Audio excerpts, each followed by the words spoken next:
Hi, everyone. Good evening, and thank you so much for joining us this Wednesday evening. I think before we start and we go ahead with the agenda and introducing the investors we have today, just want to take a minute to thank all our healthcare workers, our frontline workers, students, parents, teachers, everyone who's had to go above and beyond, not just in the last 2 weeks that we've been in lockdown here in Bangalore, but throughout the last year in literally helping this city, this country, like stand up on its feet. So huge shout out and thank you. It's most definitely a very difficult and uncertain and unsettling time. And all of us at many levels are facing some kind of a COVID related situation at home, work, etc. So sincere thanks to everybody who chose to spend these 60 minutes with us today. And we really hope to make this a high value add session. We also intend to make it highly interactive.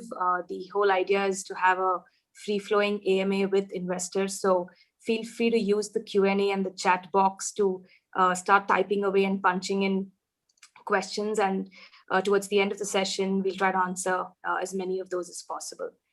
So quick roundup on the agenda. We'll begin with each of our four investors introducing themselves. We have Sanjay from Multiply, we have Sankalp from Tanglin, and we have Rohit from Way. It's a very strong consumer tech focused panel today. Also a lot of deep expertise in fintech, and we have a good mix of stage agnostic VCs, founder turn VCs, all good combinations today. We'll then do a quick 20 minutes, which is a second segment of a fireside chat. We'll discuss what themes are currently exciting us, what are the ones that are boring us, what are the more cliched bets, and we'll just run around the table in terms of what's keeping all of us busy. And finally, the last 20-minute segment would be the Q&A. So would encourage you to start like punching in right away and look forward to having a super meaningful and engaging session. So I'm just going to start in the order in which the investors appear on my screen. So Sanjay, that's you going first. So Sanjay, over to you, and would love to hear a little bit more about your journey, about Multiply, and please do introduce yourself to the audience today. Oh, well, hey, thanks, Anjali, for having me here. Hi, everyone. So I'm Sanjay. I'm one of the founding partners of Multiply, and I'm an accidental VC. I would kind of put that out loud and clear. This is not a path that I always wanted. Largely, most of my career has been in consumer and product marketing over the last 20 years. I've been an investor over the last 4 years in early stage companies, largely focused on consumer tech, and that's what led me to looking at this as a platform and kind of launching Multiply Ventures sometime last year. So as a fund, we have three partners: me, Raveen, and Bhushan.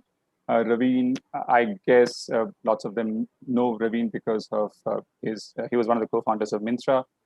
He co-founded two other companies. Now, let me kind of talk about the fund itself. We are relatively new. We are small compared to others, but we are very thesis-oriented kind of a fund. Consumer tech is what we kind of focus on. We have made 5 investments from the fund. So for us, we launched the fund in the middle of the pandemic last year, and we kind of still continue to raise fund investment for the fund throughout this second season of the pandemic. So there are lots of stories that I have in terms of how it's been for a fund itself and how has it been for some of the companies that we've been kind of working with. Now, in terms of what does consumer tech mean to us as a fund, the 4 subsectors that we're very, bullish on. EdTech, now it's cliched, but EdTech is a big focus for us. Again, it comes from a personal experience of the 3 partners over the last 4 years investing, in some of the early stage companies, and I'll talk about that in a while. Second is fintech. Again, fintech is something that we've been following along with e-commerce. I guess it's one of the early foundational kind of layer in the Indian consumer scene over the last 10, 15 years. We also have a partner in the name in Bhushan who kind of understands this sector, reasonably well. So that's the second sector that we kind of focus on. Health and wellness is the third one. That again, lots of tailwind into the sector. But again, as a consumer tech layer, we kind of focus on that. Last but not the least is retail. So D2C is a big focus for us as part of that charter. So that's in terms of the fund itself. But professionally, for me, just going back prior to the fund, Worked the last 12 years with startups. I was a CMO at Minstra, ran product marketing at Flipkart, and my last corporate role was at GE Healthcare, where I ran the digital health charter for emerging markets. My first 10 years was working for some of the larger companies, worked for Google and Intel, largely in product marketing. So that's been my overall kind of an experience. And same with other two partners, Ravin and Bhushan. We've been kind of operating for a fairly long time. And we thought to ourselves, if we need to kind of help founders beyond capital, can we use some of the things that we have learned, being part of the startup ecosystem, and give back to the founders? So that's essentially for us. We are a capital plus kind of a model, but that's quickly about me. Awesome. Thanks a lot, Sanjay, for that. And we'll circle back in the next round on portfolio companies, etc.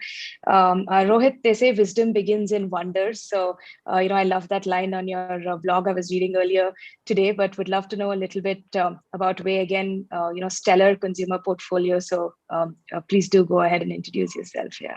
No, thanks a lot for the kind words, Anjali. And love to be part of this panel, and this is very interesting. Just to tell you and everyone in the audience a little bit about ourselves, we are an early stage venture fund. We focus a lot on consumer. We have taken some B2B bets, but consumer sort of remains a majority of our portfolio.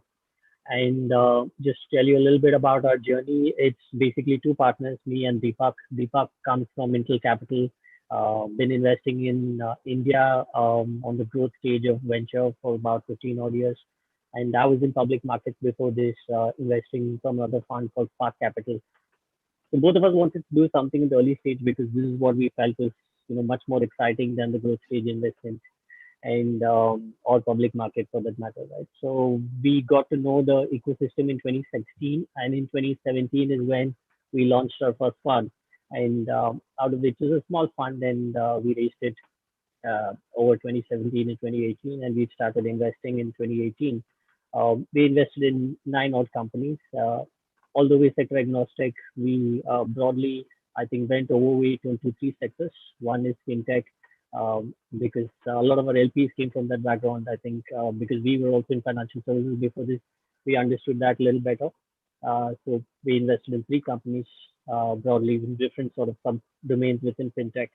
And in vernacular content, our first investment was for the Philippines. So just led by that, we ended up investing in 3 companies again in vernacular content and community-led startups. And another area where we've invested, like Sanjay mentioned, is just in retail and D2C. So we have a couple of consumer brands in our portfolio from the first fund. So we're very selective as a fund. We like to do limited checks, usually 10 to 15 odd companies per vehicle. That's sort of what we believe in. And therefore, every investment sort of matters to us and moves the needle in terms of fund performance. And now we are onto our second vehicle, and we've been investing from mid 2020 onwards. And I would love to tell you a little bit more about our portfolio, but I think Anjali will come to that soon in the next section, I guess. Sure, Rohit. So what I take away is that it's a high value add approach fund, and you don't invest to acquire logos. I think that's good advice even for founders trying to woo enterprise clients. So thanks for that, Rohit. Sankalp, sure. That brings us over to you. And the interesting fun fact that I always tease Sankalp about is that Tanglin doesn't have a website for India yet. So Sankalp, I think we'll have to rely entirely on you to give us a detailed introduction. I would love to know more about what's keeping you busy and exciting folks at Tanglin. Thank you, Anjali. Thank you very much. Actually, we don't have a website at all. So it's not just for India, but we don't have a website. But yeah, I'll just maybe talk a bit about us, about Tanglin. So we are, in fact, a startup ourselves. We are a 2.5-year-old firm. We were investing out of a first fund, which got fully deployed by mid of last year. Now we are investing out of our second fund, which is a $100 million fund. So far, we have invested in about 15 companies. Some of the notable names are NinjaCart, Moglix on B2B side, Rupeek, Bank Open, Jupiter Bank, Trusting Social, Plum Insurance on fintech side. And then we are also investors in Shorts and Public, which are news apps, and Lifelong, which is an appliances brand. on the consumer side. We have done few more investments which are not in public domain. So that's broadly about the fund. We tend to invest in early stage. So sweet spot is pre-Series A, Series A, but are fairly stage agnostic. We have invested in Series B, Series C stages also. Since we're investing out of a $100 million fund, typical check sizes are $3 to $5 million in first checks, and then we continue to participate in follow-on rounds.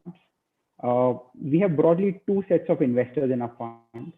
One set is people like Kalyan, who's Flipkart CEO, Sujit, who's Udan's co-founder, Binny Bansal, and people like those.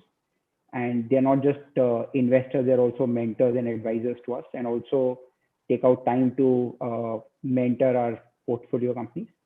And the other set of investors in the fund include partners at large growth stage global funds like Edition, Tiger Global, and multiple other funds like those.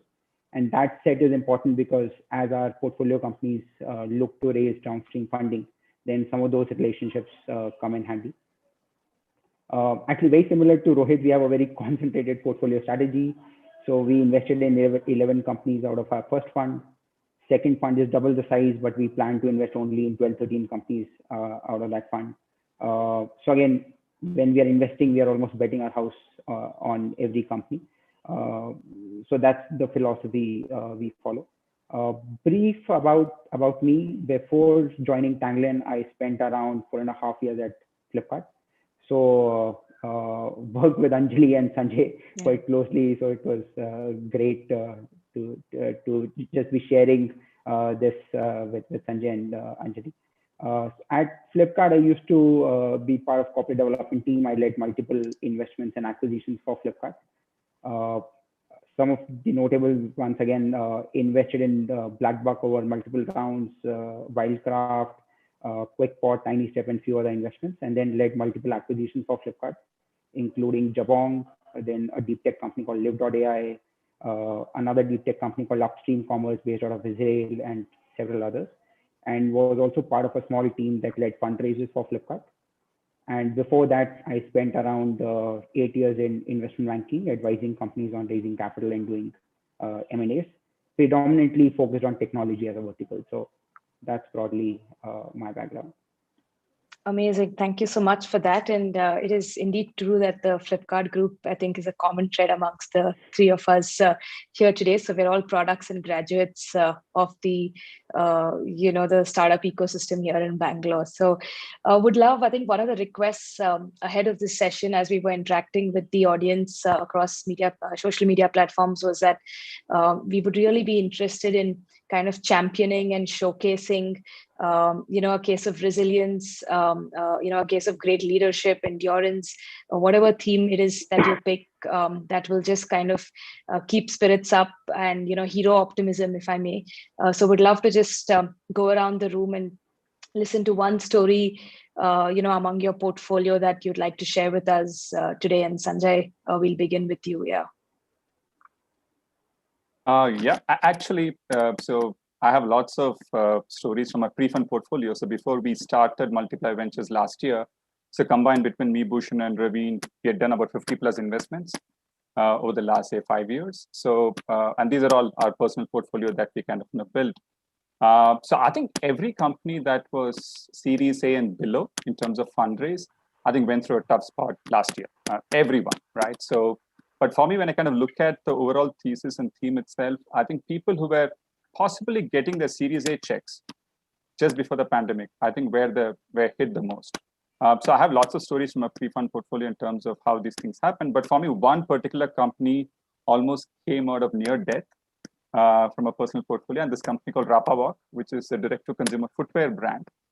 So we are early investors. They got a Series A term sheet in March, and the story is that come March, things started kind of falling apart, and the term sheet was pulled off. So they kind of went from almost getting hand in a good capital and thereby kind of scaling to no capital at all, and the entire ban on non-essentials in terms of for e-commerce over the next 2 months kind of almost made them run out of fuel. for 3 months. From there, I guess the founding team just kind of had the wherewithal to kind of stay through. I mean, did everything very quickly in terms of cutting down on cost structures, making sure that at least the core team didn't take compensation, so on and so forth. And they actually kind of did this very, very differently. It's a fairly small team. It is a team of 16 people. But over the course of last year, the entire thing was, how do I kind of keep the ship kind of at least afloat, and parallelly kind of look at how do we kind of capitalize at the same time, and not necessarily with a very clear view on what the future might kind of hold in terms of when will kind of you begin your operations, number one, and number two, from a pure mood in the market, will people actually consume fashion / footwear / those categories, right? So I think there are lots of ifs and buts in their journey, but they kind of I guess somehow managed to stay the course. They kind of managed to kind of get a small bridge capital in, and kind of went back and kind of planned it. And as we speak now, I think they've gone through chapter 1, and nobody predicted a chapter 2, essentially, again, for a non-discretionary kind of e-commerce that early, right? So they're kind of fighting a different battle this time. But I guess, they have few things kind of going for them. They have kind of figured out what the market wants, change of product strategy from their end. They're reasonably well capitalized now to kind of stay the course for the next 12 to 15 months. But it's just been an amazing story for a company that's so young, kind of start growth during the pandemic and kind of go through two consecutive kind of years of pandemic kind of impacting them. So they're still afloat.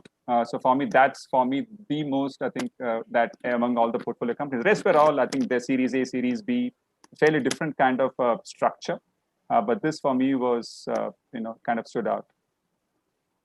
Yeah, amazing. I think aptly said, it was a difficult year for brands and retailers in general, especially some of them who had doubled down on the offline space and gone on to set up like monobrand presence. Yeah. Rohit, over to you. Sure. No, I think this phase will be similar. I think it's a similar story because, like Sanjay mentioned, there are two things. One, retail is hard, and second, if it's a seed or a pre-seed company, it makes it harder, right, to survive, because just the cash in the bank and the runway is much lower usually. So one of our portfolio companies, Noto, faced a similar situation. So they raised a very, very small pre-seed round from us, like sub $200,000 in end of 2019, and they're just starting to ramp up in Bombay. It's a local ice cream brand, and as we all know, just the frozen supply chain itself is hard. And then the pandemic hit, right? So what happened was a lot of their ice creams were all in different restaurants in Bombay, and Swiggy and Zomato used to pick up the ice cream and then sort of deliver it on demand. So that was their model. And that completely stopped working in March and April because all the restaurants are shut, and most of the restaurants are still shut, right? And when they're fighting for their own business, most of them didn't care to sell another D2C brand from their sort of shop. And so the company had to try something which was not been tried before. So they started selling directly on their website.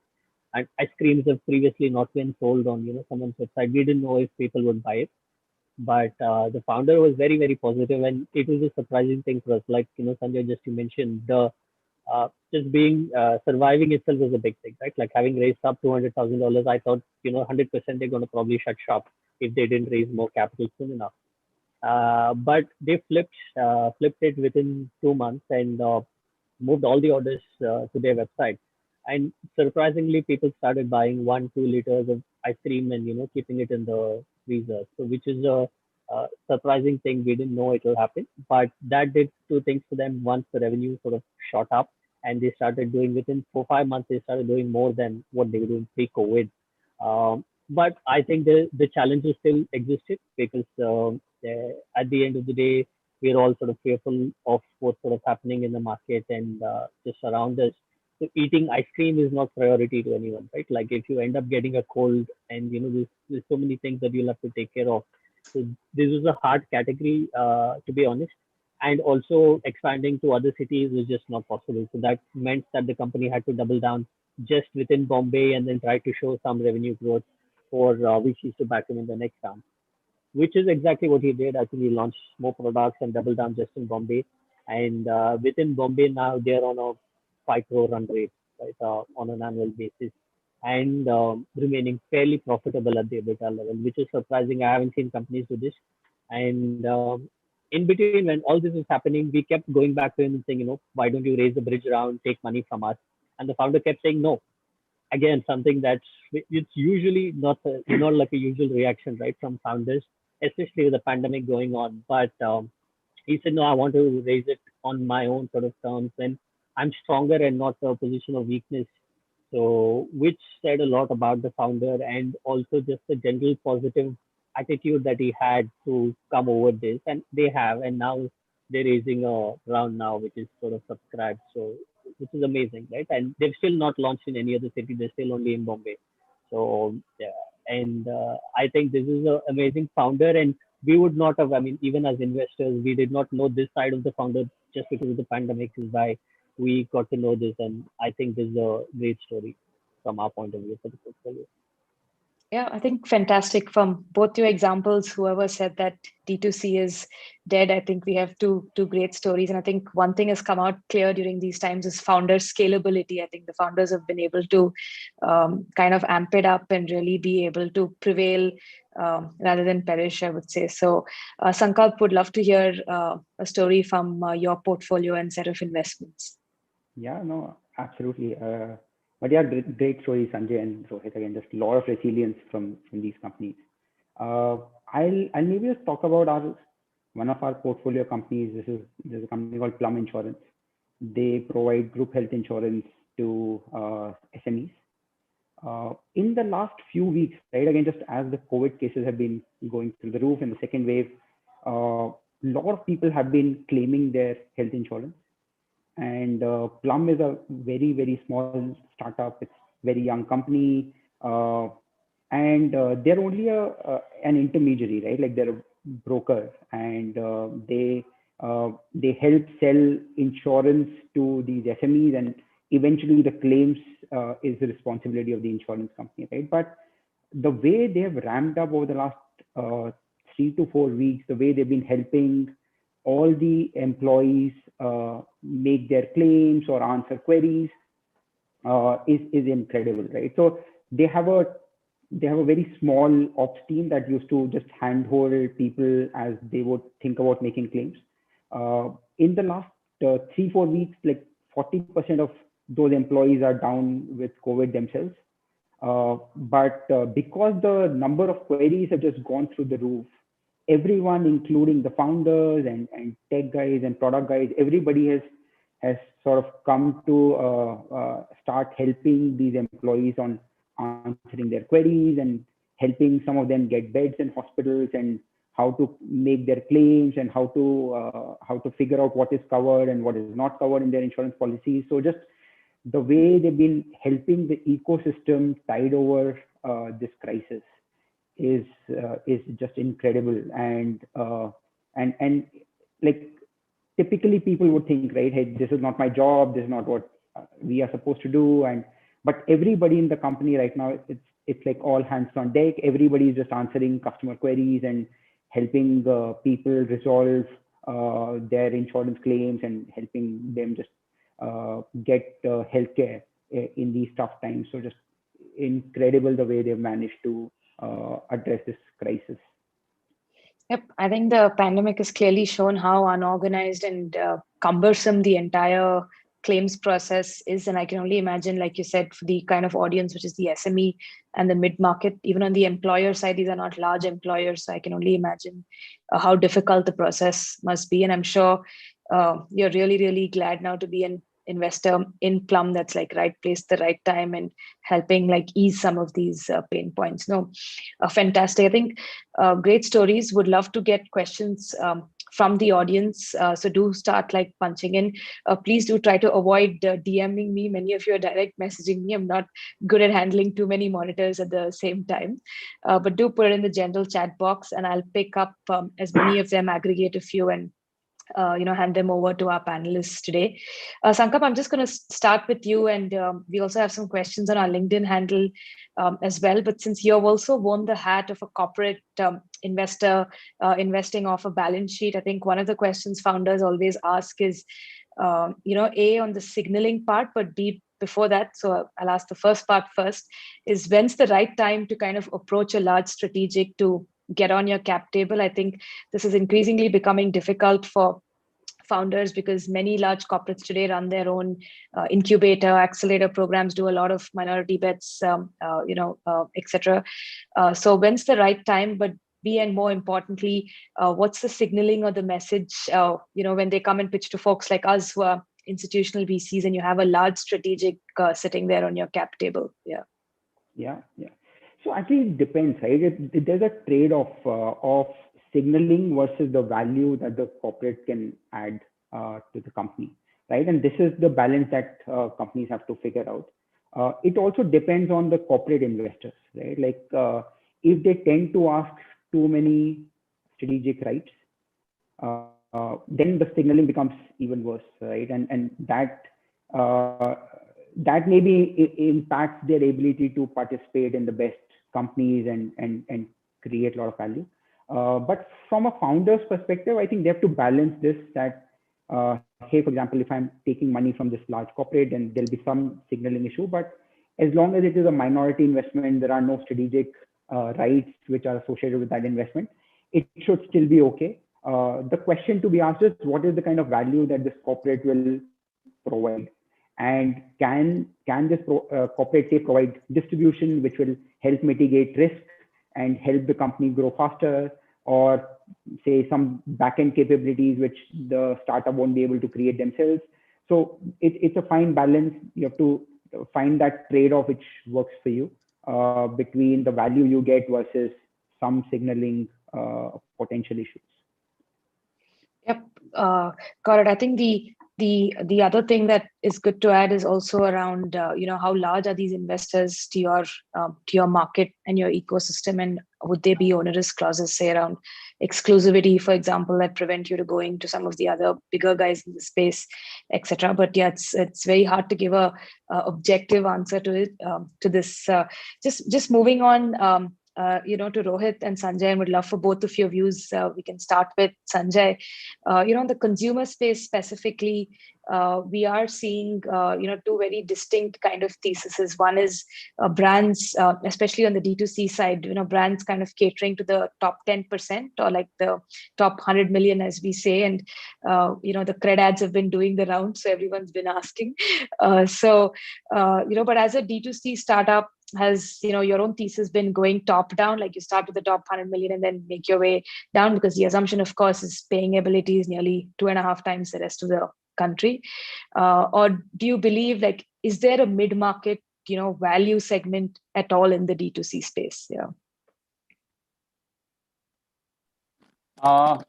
So for us, having spoken to quite a few and having invested, again, my personal journey, the learning has been that top of the funnel is where there is market. I think it's fairly straightforward and sure.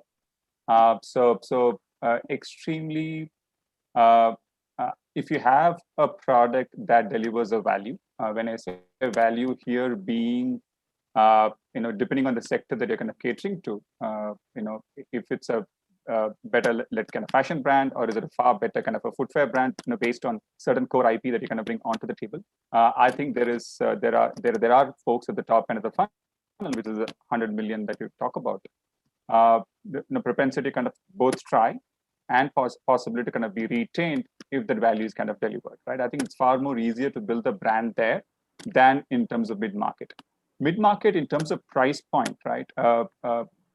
Whether it's online or offline. So one of the challenges in India is there is lots of when you kind of slice and dice the market, it's fairly large.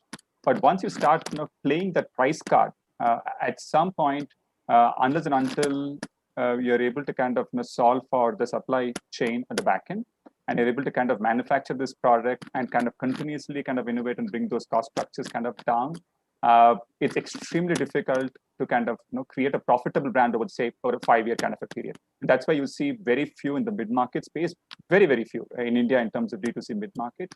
Most of the companies cater to at the top. And the other big insight that at least we have picked up is at top of the funnel, consumers beyond being experimental, there is also a need to have these products. We don't have enough products and services for them, right? The traditional brands have played their part over the last, say, 30, 40 years, but we don't have lots of these niche spaces that's kind of catered to. And that's how the evolution has kind of happened, right? So for us, when we look at even the next 10 years as a thesis on D2C, for us, the top 100 is where our focus is.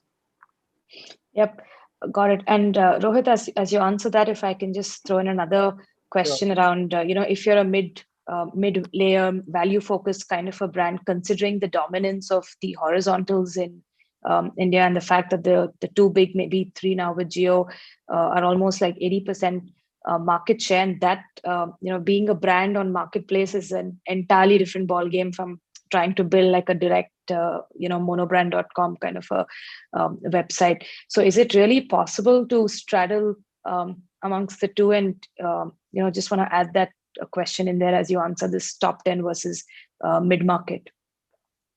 Sure. No, I'll answer probably the second question first, right? So I think, building a brand on a marketplace is a completely different ballgame, but I think it will be very, very hard to go head on and build your own direct sort of website for the mid-market layer. Everyone is just so comfortable ordering from an Amazon or Flipkart or a Jio, right? And or going offline to the nearby store and buying a product. So you would have to necessarily be present across all these channels, and therefore, like Sanjay mentioned, the supply chain, both on the manufacturing side as well as the logistics side, has to be built out and capable to go really, really wide in the market. So that is the only way you can create a lot of value. And some of these brands have potentially done that and shown, like Boat is a great example, right? And there are more in different categories. But as a fund, both our investments have been on the top of the funnel niche for the brand. But the way we see it is slightly different. While there has to be like a strong value proposition for paying a little bit premium, I think the absolute spending is also important, right? For that particular product, whether it is few thousand rupees or tens of thousands or few hundred rupees, right? So I think in most cases, people are okay to spend 50 rupees extra or 60 bucks more for a premium product as opposed to spending few thousand more and buying a label or buying a fashion brand, etc. So that's how we see it, and therefore it broadens the overall audience who can potentially move a little bit up and then buy a better product or not spending too much more. So that is sort of the audience, and therefore we believe even the top of the funnel will slowly expand and then permeate into the middle funnel, and that can potentially create. And if you build like a niche website for yourself and also distribute across other marketplaces, then you have a moat, right? Like therefore you're not dependent on, like you said, either one or two or three players. You also have your own sort of channel that you can rely on if the others sort of don't work out, or if they're private label threats, for example. There's so many things you'll have to potentially take care of, and I think that gives the flexibility to do multiple things. So that is sort of the that segment that we are going after, and therefore both our investments are sort of in that space. Got it. And Sankalp, I was just noting from your introduction that you've done a lot of consumer platform plays over product, and just want to understand if you have a point of view on the same, and both from your experience in Flipkart as well, as investors in Ninja Guard, for example, and generally considering where we are today, what's your point of view on marketplaces and platform plays versus product plays? So actually, we don't have a very deep point of view, frankly, on brands, but I see this as a continuum, okay? And we have in fact an investment in another small brand called Rapidbox. They are more on fashion side. I see it as a continuum where when you're young, when you're just starting up, the marketplaces become an important channel of distribution because they already have traffic, and if you have a great proposition at a great price, then you get benefit of that distribution, you sell. over time, as you leverage this distribution, as you leverage these customers, you build a brand, and then over time, maybe you can start transitioning some of these to your own platform, so that the new purchases, new trials happen on these marketplaces, and the repeats happen on your platform. And over time, as people migrate to your platform, you build more brand equity, you may build more brand salience, and then the economics start working much better. But again, there is no one right answer, right? Like, you can build a big brand on marketplaces. You can also build a big brand on your own platform, and then of course the margins could be much better on that side. But in my view, it's a transition journey which has to happen over time, which will otherwise, just when you're very young, it's very hard to spend a lot of money, like Rohit was saying, to get traffic on your own platform. Yeah. And do you believe kind of private label plays are therefore like a must almost for platforms, especially in new spaces, say like agri-tech, for example, where you necessarily need to have private labels? And that's how dominantly Amazon seems to be building, at least. Yeah, see, and again, that's maybe the risk of building having platforms as your primary distribution channel, right? Because over time, these platforms will see what sells. They of course have all the customer data. They know what is the propensity to buy, what price points sell, and what attributes of each product do better than some of the others. And they of course have all the incentives to bring some of these things in-house, right? So they will continue to build private labels which can address these needs. Having said that, those are still labels, right? Like, those are not brands. These marketplaces can't build brands. And those will be products at a price point, and they will also go after larger segments, but they won't go after very niche capabilities or very specialized capabilities. So again, just it depends on the product, and then how you manage marketplace risk versus your own brand portfolio, platform risk. Absolutely. And Rohit, a lot of people asking us for the brand name of your ice cream investees. So can I say yes to no to? So I have like shared the link, and you can expect like some kind of spike. Yes, I have shared the URL, but good to know folks are listening, and to keep up our promise of, value add. I think we spoke about markets for a bit. Just want to move on to like a founder theme now, and especially considering that we're all early stage investors in mine, Sanjay and Rohit's case, almost seed. And what we're largely betting on is founder scalability, founder market fit. And there aren't really any business metrics or revenue metrics to kind of, diligence the company on. So it's largely founder background diligence that we're taking that leap of faith, so to speak. So Sanjay, if I could just throw a question at you, and again, just specific to the consumer environment, one question that seems to be coming up again with the D2C set of founders is that when you meet a D2C brand, most of the founders have typically experienced the problem from a consumer angle. Just say that you're a mom and you're not able to find, say, organic products for your child, and so you set out to start like a baby foods brand or a baby personal care brand, for example. But as you set out and build D2C brands, and as you evaluate founders, do you kind of weigh importance to, say, operational backgrounds, for example, or having been say a tenured professional at a company in a similar space, over merely having faced that problem as a consumer? And I ask this because of the exceptional operational difficulty that we all know it is to kind of build and scale out brands. No, so we actually don't have we don't really kind of go with a background.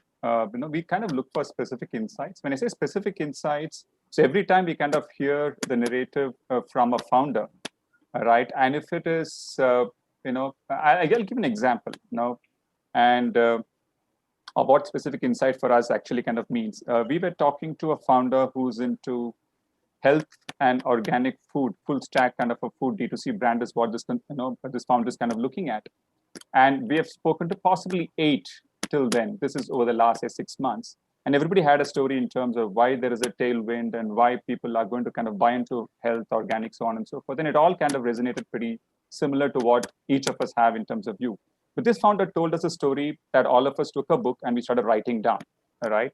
A very different kind of an insight. And the insight that this founder had was the entire food market is very similar to fashion, And the specific insight that this founder had was that there are core set of products that all of us consume, which is staples, rice, atta, so on and so forth. So I will kind of offer that in a very organic way. But the other insight is that there are set of products that is very dynamic, and it's like fashion. It changes every 6 months based on an influencer, based on an event. And whether you are able to kind of cater to the entire full stack approach, if you have a supply chain that kind of comes in, you're able to offer that product and take it out in 6 months and replenish that, it's a very different kind of a structure. So she said that curcumin-led, turmeric is big over the last 8 to 10 months. So can you actually come in? You have a brand play. Can I build a curcumin also as part of it and kind of take it out? In the next 6 months, if something else in terms of immunity booster, can you kind of build that and kind of, but essentially having a core, but also having this fashion kind of a range that's led by in and out. And if you can build a supply chain, you actually can build a very, very good organic brand, which is very different from what we have heard. And she was talking about, 120 SKUs for a startup, right? And ability for the startup to kind of manage that at the back end. So we thought, and a very, very different way to kind of see the picture. And for us, that was a learning. And we said, actually, yeah, lots of it gets influenced in the short term, and we kind of move on to the next journey, but core still stays good. So for us, that is very specific insight, right? And we said, this founder is looking through the market very differently than an average person would.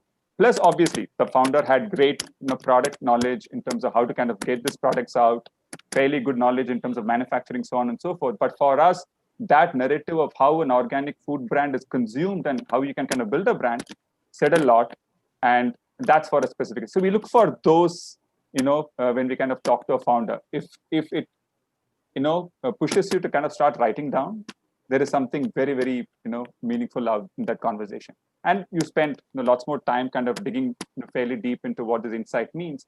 And then you kind of build conviction in terms of whether the team can kind of, solve for that problem. So that's one specific way in which we kind of look at a D2C brand. Yeah.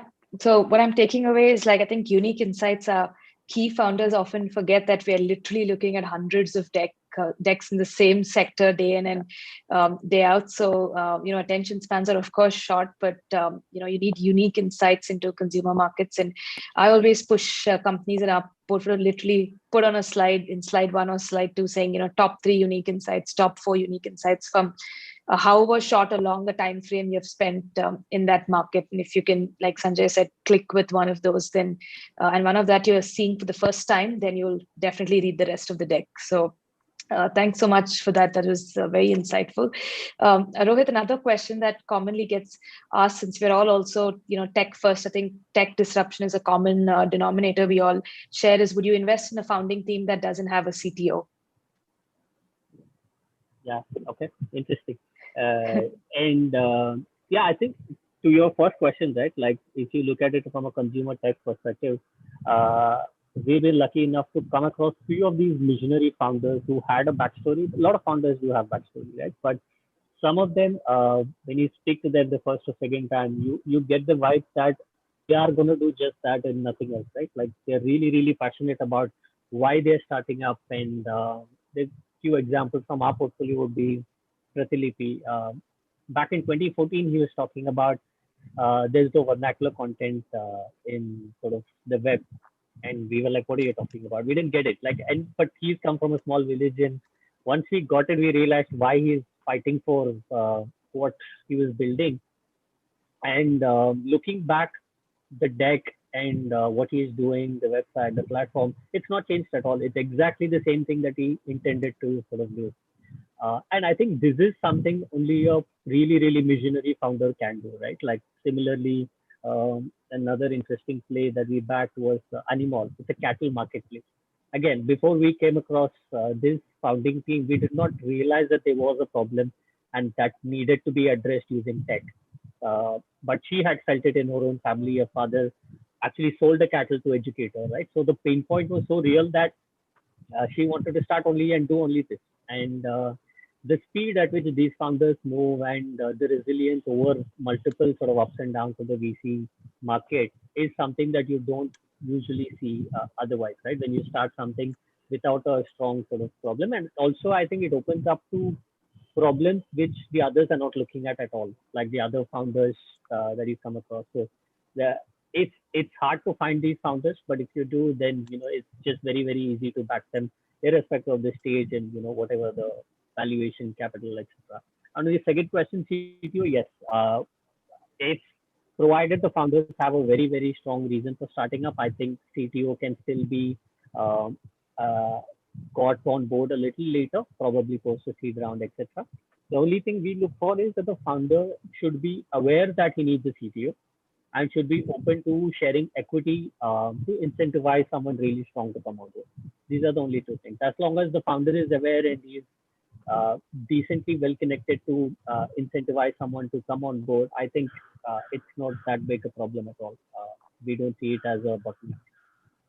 Awesome. Thanks for that. And Sankalp, I'll throw the next one at you in terms of just cap table, and the common questions around this is, how important is it to have angel investors on your cap table? Because most VCs always say that it's good to have angel investors, and most of them serve as scouts to the at least the larger institutional VCs here.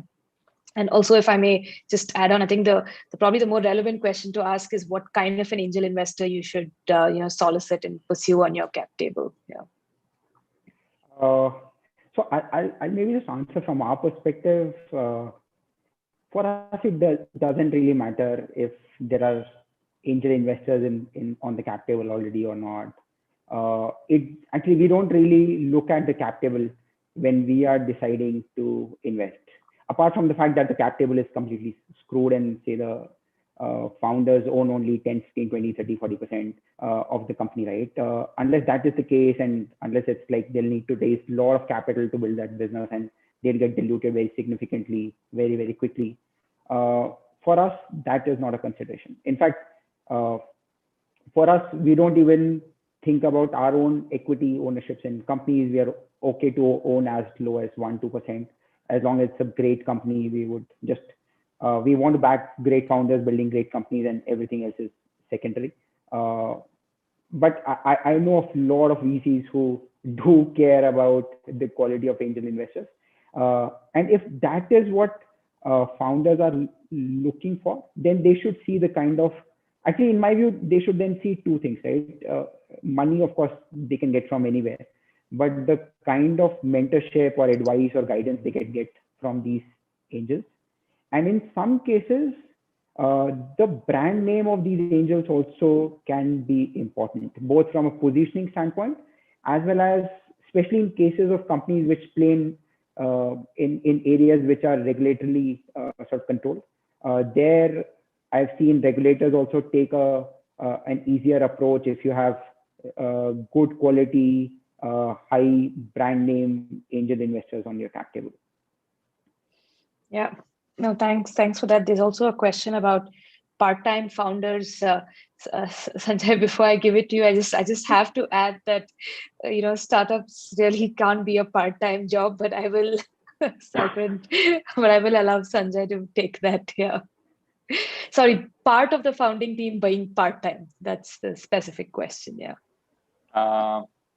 For us, it's kind of a red flag because of the fact that, I mean, you need more than 24 hours when you're going to bootstrap a company, right? It's extremely hard. The journey is so hard.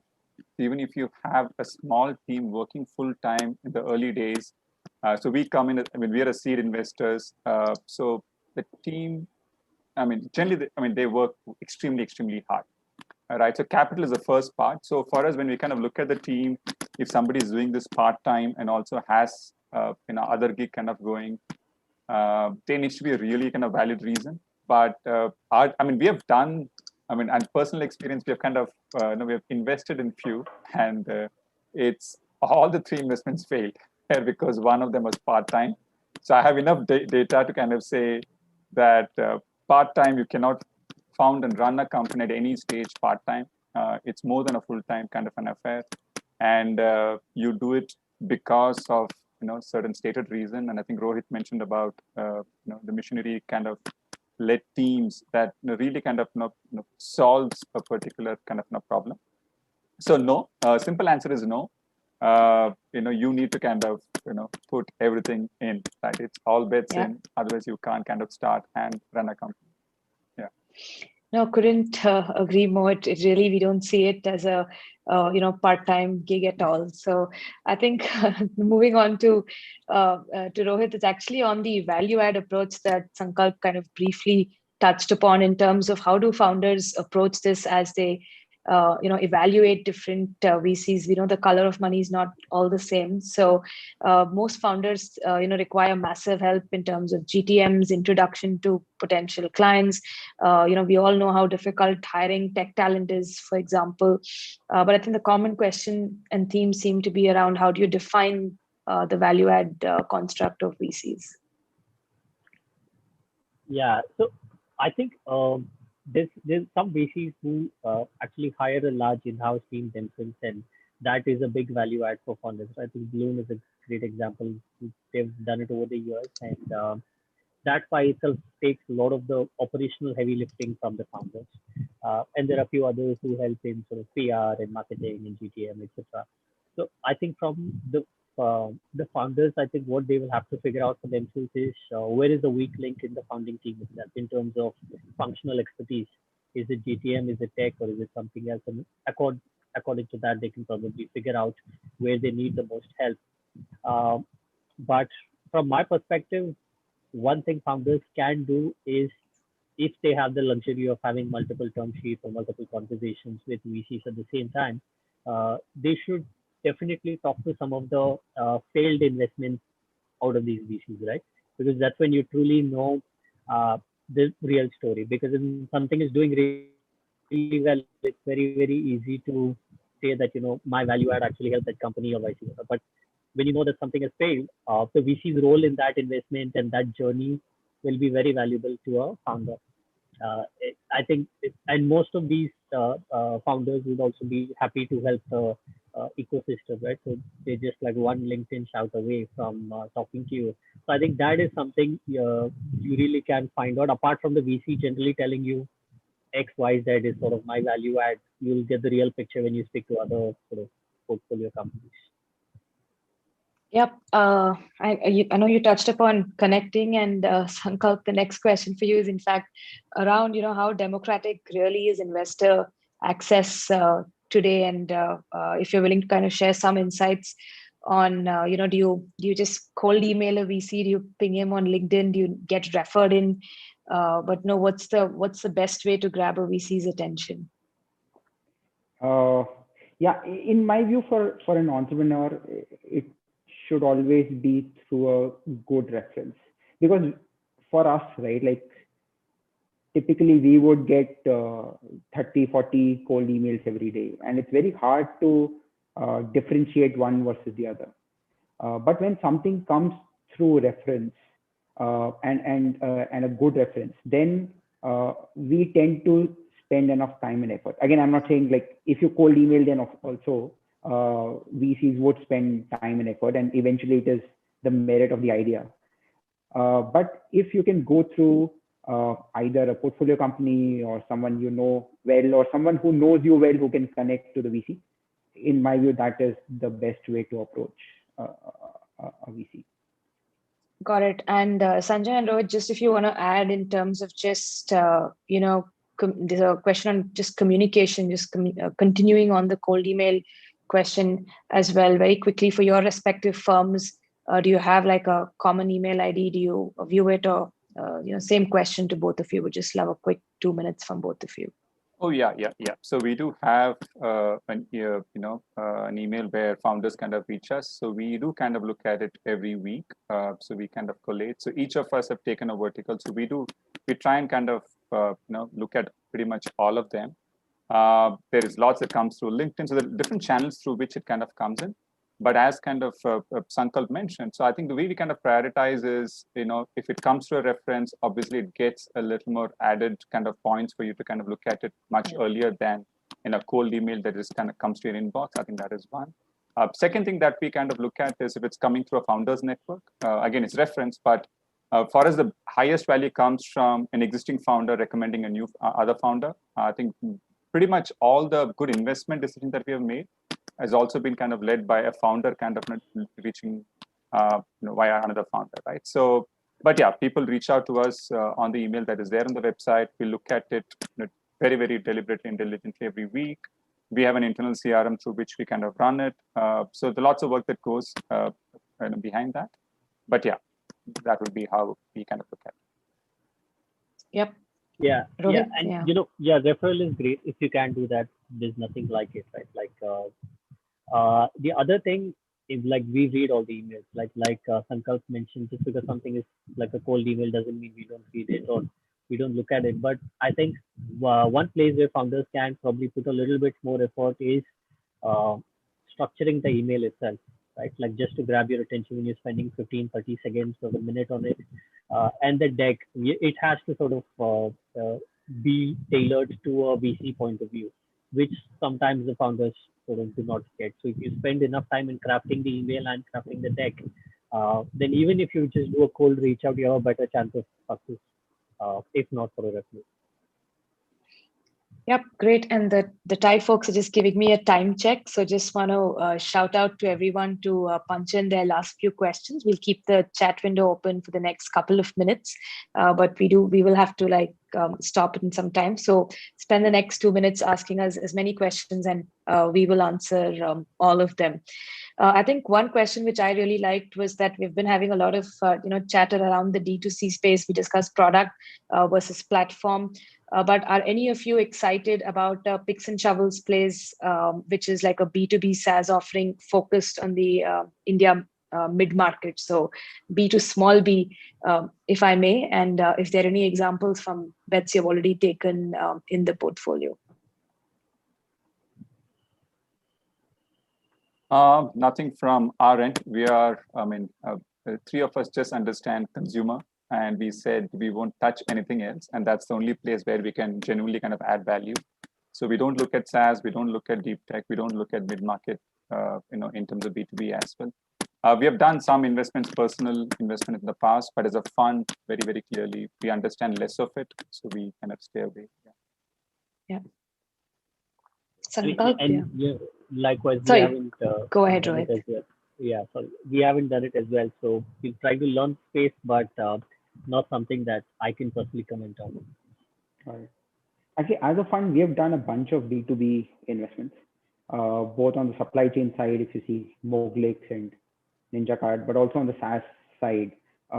We have recently made 2 investments. Both of them are not in public domain, but one is a B2B tech SaaS solution provider focusing on domestic market. They work with both large enterprises as well as mid-market customers. And another SaaS company which is building for the US market, but again, mid-market and small SMB sort of customers. We are fairly excited about the space, and we feel again there's a large and massive opportunity. And companies building out of India have a fairly significant advantage. If they can build a good product and figure out the GTM motion, massive companies can be built over the next 5-7 years in the space.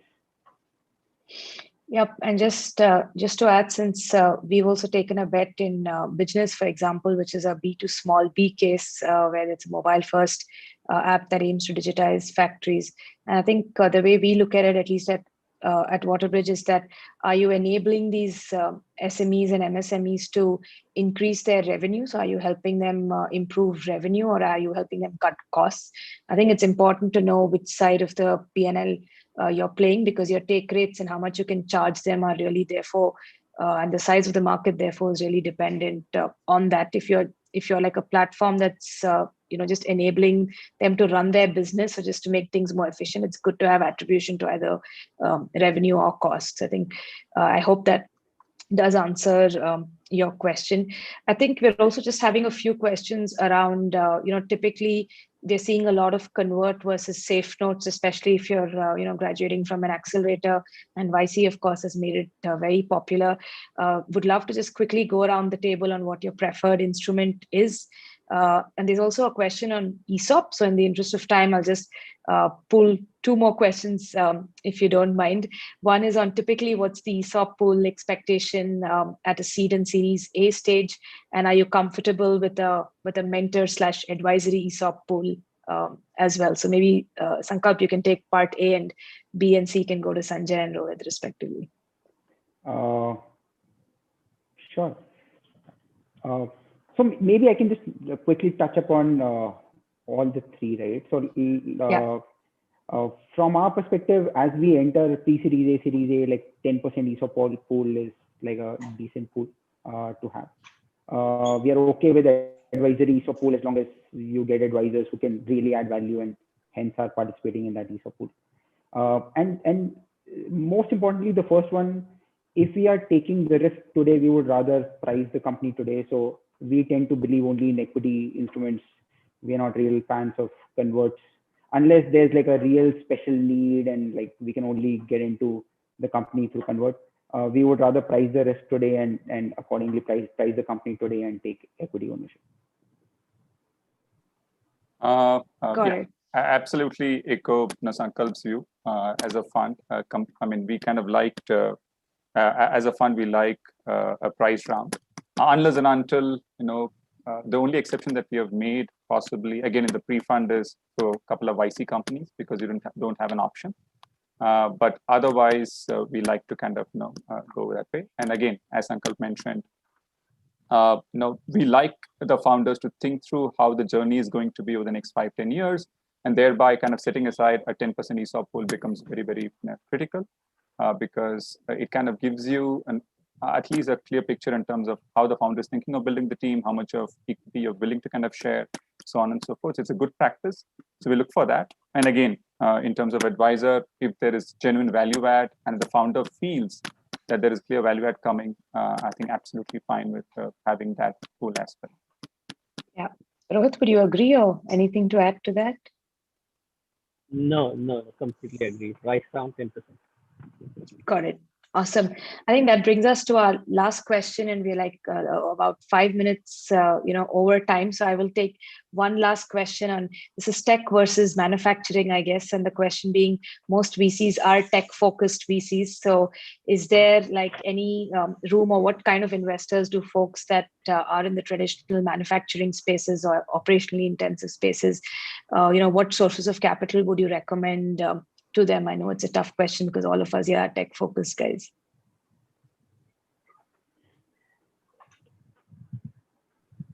Or rather, let me flip it to why do VCs not invest in manufacturing companies? I think if we have to end with that one, or why are we averse to capex-intensive models? I guess that's a more eloquent way to put it. Yeah, I can possibly start. I mean, again, as a fund, we understand less of it. Collectively, the three partners, we've spent most of our last, I think, 20 years of our life in digital tech companies, from, for me personally, from Google all the way till now. So I understand very little of manufacturing. So even as a fund, for us to kind of value add becomes extremely, extremely kind of difficult. So that's essentially why as a fund, we don't kind of look at it. And that's why I kind of find it even difficult to kind of tell a founder where should they kind of look for fund, right? I really don't know. And at this you point, could tell I was stumbling with that question. Thankfully, it was saved for the last. But thank you so much, Sanjay. And on that note, I think we'll call this session a wrap. Huge thank you once again for each and every one of you for taking this time out. Sanjay, Sankalp, Rohit, thank you so much. We have posted both your websites and LinkedIn profiles on the chat box, so feel free to reach out to folks directly. And thank you again for partnering with us on Fast Forward. And we have one last session, which is next Wednesday, the 12th of May, and I look forward to seeing many of you there. But thank you so much, gentlemen, and thanks to the lovely audience for joining us this evening. Thanks, everyone. Thank you. Thank you, everyone. Thanks a lot, Anjali, for having us. Thank you. Thank you. Thank you, everyone. Okay, so if we could just have everybody staying back for 5 more minutes. I have shared a link to this in the chat. You can not only give us your feedback, tell us how to improve and all of that. You will also be able to view a live recording of the entire session already uploaded here. And you will also be able to find a list of all of the investors, not just in this session, but all of the startup showcases we've had so far. And you can connect with them directly. So do let us know how we can improve, what you liked and all of that.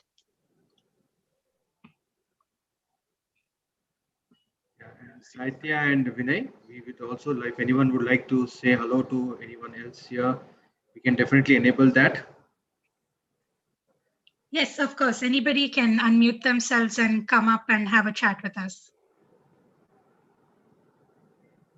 Any founders, basically any startups and founders want to just say hello to the folks out here, because I see quite a few people are here. I also see some of our charter members. I see Ankit is also here. Hi Ankit, nice of you to join. Thank you so much. Hi Mahesh. Hey, hi Vijeta, how are you?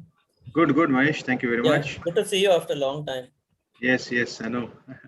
Yeah. Hey, I have Vijeta. Yes, please continue. Hey, We I can hear have a you. specific question with regard to our accelerator program.